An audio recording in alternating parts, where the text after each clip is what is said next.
The smell of burning wood and crumpled cotton will always remind me of the moment when my seemingly unshakable world finally cracked.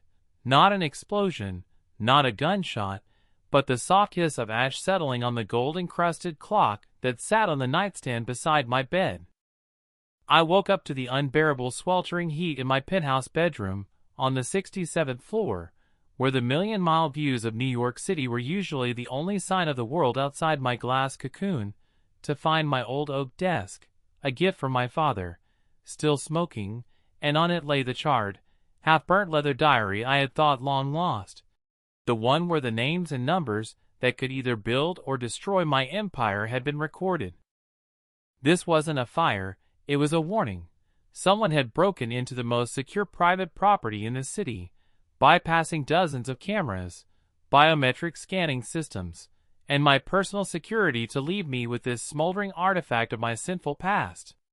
If it had burned completely, I wouldn't have noticed, but the fact that it barely survived emphasized the consummate cruelty of the perpetrator. I, James Wayland, a man who had built his financial legend on an iron grip and a philosophy of, the more you risk, the more you get, the quintessential American dream turned into financial dogma, now stood barefoot on the marble floor, feeling the cold seep through my skin, panic slowly freezing my veins. My phone, lying next to the ashes, as usual, but the screen showed only one message. Nice game, Wayland, but the time for reckoning has come. No number, no name, just text that echoed my own, long-forgotten words I had once said to my first, now bankrupt partner when he begged for mercy. An unexpected and cruel slap in the face of fate that made me realize billions of dollars had not bought me security, they had only bought me a bigger target on my back. Everything I had achieved, all my rules and principles, seemed to turn against me in that very second. My attempts to cover my tracks, using the old, tried-and-true methods, calling influential friends in Washington, activating hidden spy programs in the security system, hiring the best private investigators under conditions of absolute and insane secrecy, had yielded nothing but deepening paranoia and the feeling that I was running in circles in my own golden cage. I tried to find any fingerprint, any trace left by whoever had broken into my penthouse, but the security guards, like one, swore that the systems had not been hacked and the camera recordings were perfectly clean, as if an invisible ghost had passed through the walls, leaving behind only the burning smell of my cursed past. My CFO, Stephen, a man I trusted more than my own wife, with whom I had long lived parallel, albeit luxurious, lives, began to act strangely, his gaze constantly wandering, and the once perfectly polished financial statements suddenly began to contain glaring errors, transactions worth millions disappearing into offshore accounts that even I was unaware of. I felt a virus of distrust eating away at my inner world, and it was worse than any financial crisis. The culmination of this chaos came a week later, during a public press conference that I had called to refute absurd rumors about my alleged retirement and the sale of key assets, rumors that I then considered part of a petty stock market game.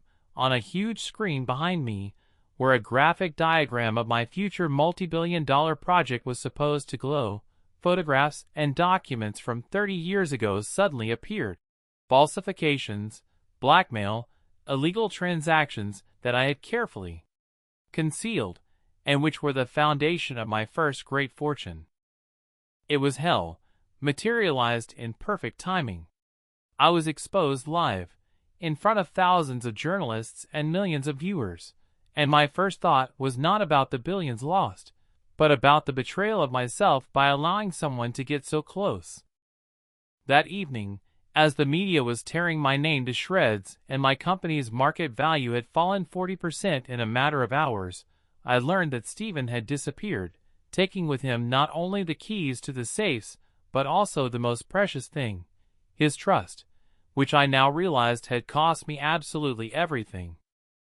Having literally and figuratively found myself at the bottom, I was hiding in my father's old, ascetic bunker on the East Coast, away from the lenses of cameras, and the looming arrest warrants, I realized that my confidence in my own omnipotence had been the biggest mistake. My billions had evaporated, my friends had turned away, and my wife, when I last tried to contact her, responded only with a cold but logical phrase. "James, you always said that the one who bets everything wins." It seems you lost. In this complete darkness and loneliness, when my only interlocutor was the quiet noise of the generator, I suddenly found an unexpected ally, not a living person, but a recording, an old, damaged digital file that I accidentally discovered among my father's forgotten archives, hidden behind a wall of fake books.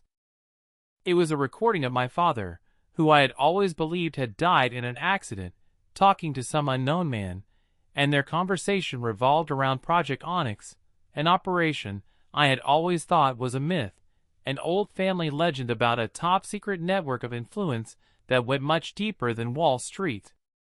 Listening to that recording in the eerie silence of the bunker, I could hear my father's voice, tired but insightful, talking about a system that was not about money, son, it's about control. About people who were above all law and all authority, including the president, and how they use people like me, ambitious, success-obsessed billionaires, as their pawns, creating the illusion of independence. My father would say, "They know about the diary. They know what you know. You should have let it burn to the ground, James. This is your only chance." I realized that my former CFO, Stephen, was not a traitor, he was just a victim, a decoy used to distract me, and that the real enemy was the gray cardinal structure I had always refused to believe in. At the end of the recording, before an abrupt break, a phrase was uttered that turned my worldview upside down. "They will start with your sins, but they will destroy you for ours. Find Alice. She is the key to Onyx." It was a grand revelation that not only explained my downfall, it gave me a name and a mission, transforming me from a victim into a potential player in a game whose rules I was only just beginning to understand. Finding Alice turned out to be more than just a search for a name. It was a dive into the shadowy history of my family and the Onyx Project. Alice was a mystery, my father's sister, thought to be mentally ill and kept in isolation for years. She was more than just an ally. She was a living archive, the last link to the truth about who had orchestrated my downfall and why. I found her in an old sanitarium in the Vermont countryside, a place that smelled of chlorine and oblivion. When I first saw her, she was sitting by the window, looking out over an empty garden, her eyes, despite years of suffering, shining with an icy clarity that exposed the lies that surrounded her life. She told me the true purpose of Onyx. It was not just a network of influence. It was a system that financed and controlled all the technological leaps of the last 50 years, and its main goal was an absolute monopoly on data and resources. They allowed me to rise so that at the right moment my assets would become the perfect financial shield for their next, much larger operation. Alice handed me an encrypted flash drive that contained complete proof of their conspiracy, including the names of the most influential people in the world, but warned that publishing this data would inevitably cause my final and physical end, and the Onyx Empire would easily survive this crisis. "Your choice, James," she whispered, looking at me as if she could see right through my moral compass, "is to save yourself and live like a fugitive, but with millions in secret accounts, knowing they won, or to risk it all, to become a martyr, but to reveal the truth that would, if only for a moment, shake their foundation."